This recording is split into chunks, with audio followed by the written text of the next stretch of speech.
Hi. ഇന്ന് ഡാമിക്കുട്ടൻ്റെ സ്കൂളിലെ programmes ആയിരുന്നു കേട്ടോ. അപ്പോൾ ഡേവിഡൂട്ടൻ്റെ ചെറിയൊരു ഡാൻസൊക്കെ ഉണ്ടായിരുന്നു. അവൻ്റെ ഡാൻസിലൊക്കെ ചേരാൻ ഭയങ്കര ഇഷ്ടമാണ്.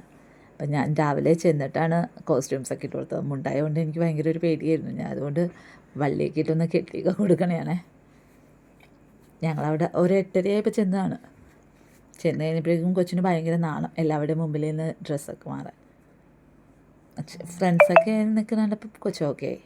എല്ലാവരും ഭയങ്കര ചെത്തിയായിട്ടാണ് നിന്നേച്ചത്. പിള്ളേർക്കൊക്കെ ഇപ്പോഴത്തെ പിള്ളേരൊക്കെ ഭയങ്കര ആക്റ്റീവാണേ.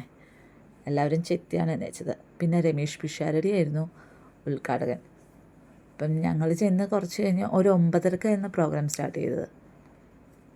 നല്ല അടിപൊളിയായിരുന്നു കേട്ടോ. ഡാൻസും എല്ലാം നല്ല രസമുണ്ടായിരുന്നു. ഡേവിഡൂട്ടനും അവൻ്റെ ഫ്രണ്ടുമാണ് കിച്ചു. അവനും ഒരാണ് ഫ്രണ്ട്സ്. അപ്പം അവരാണ് ഭയങ്കര രസമായിട്ടാണ് രണ്ടുപേരും കളിക്കണം. എനിക്ക് അങ്ങേയൊരു ടെൻഷൻ ഉണ്ടായിരുന്നു ഡ്രസ്സിൻ്റെ കാര്യത്തിലും എങ്ങനെയാവുന്നൊക്കെ. പക്ഷേ അടിപൊളിയായിട്ട് കളിച്ചു കേട്ടോ അവൻ എന്തായാലും. പിന്നെ ഇതിൽ സോങ്സ് ഇടാൻ പറ്റണില്ല. ആദ്യം ഞാൻ അപ്ലോഡ് ചെയ്തിട്ടില്ല, കോപ്പിറൈറ്റിൻ്റെ ഇഷ്യൂ വന്നു. അതുകൊണ്ട് പിന്നെ അത് ഡിലീറ്റ് ചെയ്തിട്ട് ഞാൻ രണ്ടാമത് അപ്ലോഡ് ചെയ്യണേ. ഏതാ പാട്ട്? ഒരു പ്രഭുദേവയുടെ സോങ് ആയിരുന്നു. സംഭവം അടിപൊളിയായിരുന്നു കേട്ടോ എന്തായാലും.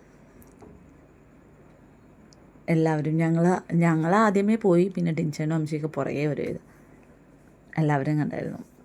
പിന്നെ രാത്രി അടിപൊളി പ്രോഗ്രാംസ് ഉണ്ടായിരുന്നു. അതിൻ്റെ വീഡിയോ ഞാൻ പുറകെ ഇടാന്ന് ഓർത്തിട്ടാണ്. ഭാഗ്യരാജ് എന്ന് പറയുന്ന ഒരു ബ്രാൻഡിൻ്റെ ഒരു പ്രോഗ്രാമൊക്കെ ആയിരുന്നു മ്യൂസിക് നൈറ്റ്. അതും അടിപൊളിയായിരുന്നു കേട്ടോ. അത് രാത്രി ഒരു 8:30 ആയപ്പോഴാണ് തുടങ്ങിയത്. അപ്പോൾ അതിൻ്റെ വീഡിയോ ഞാൻ എന്തായാലും നാളെ അപ്ലോഡ് ചെയ്യാമെന്ന് ഓർത്തിരിക്കുകയാണേ. അപ്പോൾ അത്രയൊക്കെ ഉള്ളൂ കേട്ടോ. Thank you. എല്ലാവരും ഒന്ന് സബ്സ്ക്രൈബ് ചെയ്യണം, സപ്പോർട്ടും ചെയ്യണം. Thank you.